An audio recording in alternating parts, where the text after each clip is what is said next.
Aujourd'hui, nous allons plonger dans un sujet qui suscite beaucoup de controverses dans le monde de l'automobile. Pourquoi les voitures modernes semblent-elles devenir de plus en plus moches?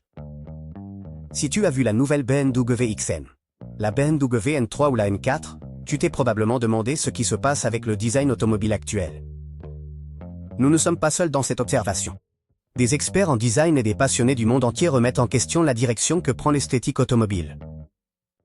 La beauté peut être subjective. Mais quand on voit des créations comme la Jaguar E-Type ou la Lamborghini Miura, il existe un consensus universel sur leur attrait. Alors, qu'est-ce qui a changé? Pourquoi les fabricants prennent-ils des décisions de design aussi controversées? Dans cette vidéo, nous allons analyser les facteurs qui influencent cette tendance pour mieux comprendre cette évolution. L'anatomie du design moche. Pour comprendre pourquoi certains designs nous semblent désagréables, nous devons d'abord saisir les principes de base du design automobile. Frank Stephenson, designer légendaire responsable d'icônes comme la McLaren P1 et la Ferrari F430, nous explique que 99,9% de la beauté dans le design automobile repose sur les proportions. Prenons comme exemple le controversé BMW XM. Ses proportions déséquilibrées, avec un porte-à-faux avant extrêmement court par rapport à l'arrière, créent une sensation de poids visuel incorrecte. Stephenson note qu'un véhicule doit donner l'impression qu'il tire sur la laisse, suggérant du mouvement et du dynamisme. Cependant, le XM semble statique et lourd. De plus, il y a un problème de cohérence dans la conception. On dirait que plusieurs designers ont travaillé sur différentes sections du véhicule sans communiquer entre eux, ce qui a abouti à un mélange incohérent de différents thèmes de design et d'angles qui ne s'harmonisent pas naturellement. Le facteur marché. Le marché joue un rôle crucial dans les décisions de design. BMW, par exemple, a justifié la controversée calandre géante de la série 7 en citant deux raisons principales. Différenciation au sein de sa gamme de produits et demande du marché chinois. Les statistiques sont révélatrices. En 2010, BMW n'a vendu que 62 000 voitures en Chine.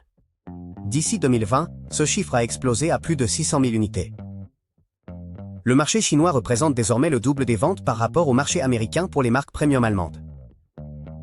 Cela explique pourquoi les fabricants adaptent leur design pour satisfaire les goûts asiatiques, où les voitures sont perçues davantage comme des symboles de statut que comme de simples moyens de transport.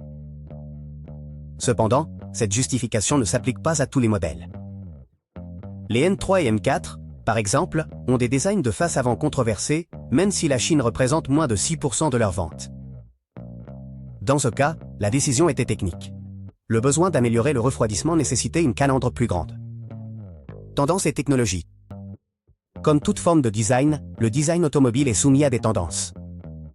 Les années 80 étaient connues pour leurs designs angulaires et leurs lignes droites, tandis que les années 2000 ont apporté des formes plus douces et aérodynamiques. La nostalgie joue également un rôle important dans la façon dont nous percevons le design automobile. La technologie a un impact significatif sur le design d'aujourd'hui. Les véhicules électriques changent la donne. Sans moteur à combustion, certains éléments de design traditionnels ne sont plus nécessaires. Tesla, par exemple, a progressivement éliminé la fausse calandre du modèle S, car elle ne remplissait tout simplement aucune fonction. Cependant, certains fabricants semblent perdre leur identité de design dans ce processus de transition. BMW, par exemple, crée des modèles qui semblent ne pas avoir de lien stylistique entre eux, rompant avec des décennies de cohérence dans leur langage de design. Y a-t-il de l'espoir? Tout n'est pas perdu dans le monde du design automobile. Il y a encore des exemples remarquables de design contemporain. La nouvelle Mercedes SL et l'Alfa Romeo Giulia montrent qu'il est possible de créer des voitures modernes et attrayantes. L'Aston Martin Valkyrie représente un nouveau niveau de design radical qui, cependant, conserve une cohérence et une beauté indéniables. Il est important de se rappeler que certains designs controversés finissent par être considérés comme iconiques. Les BMW de l'ère Chris Bangle ont été critiqués il y a 15 ans. Mais aujourd'hui, ils sont appréciés pour leur audace et leur originalité. Cela suggère que nous sommes peut-être dans une période de transition où les designs actuels ont besoin de temps pour être appréciés. L'avenir du design. En regardant vers l'avenir, il est crucial de trouver un équilibre entre innovation et esthétique traditionnelle. Les fabricants font face au défi de créer des designs qui soient fonctionnellement efficaces pour les nouvelles technologies, attrayants pour de multiples marchés mondiaux et fidèles à l'héritage de la marque. Progressiste, mais pas aliénant. La clé pourrait être de comprendre que la beauté, comme le dit Stephenson, est éternelle. Les principes fondamentaux du bon design, des proportions équilibrées, une cohérence visuelle et une élégance dans la simplicité, ne se démodent jamais. le design automobile est à un moment de transformation significative. Les pressions du marché, les avancées technologiques et la nécessité de se différencier poussent les fabricants à prendre des décisions de design de plus en plus audacieuses. Cependant, comme nous l'avons vu, la beauté dans le design automobile n'est pas complètement subjective. Il existe un ensemble de principes fondamentaux qui, lorsqu'ils sont respectés, tendent à produire des designs durables et appréciés. La question n'est pas de savoir si les voitures modernes sont moches ou non, mais si nous sommes prêts à accepter que le design automobile, comme toute forme d'art, évolue avec le temps.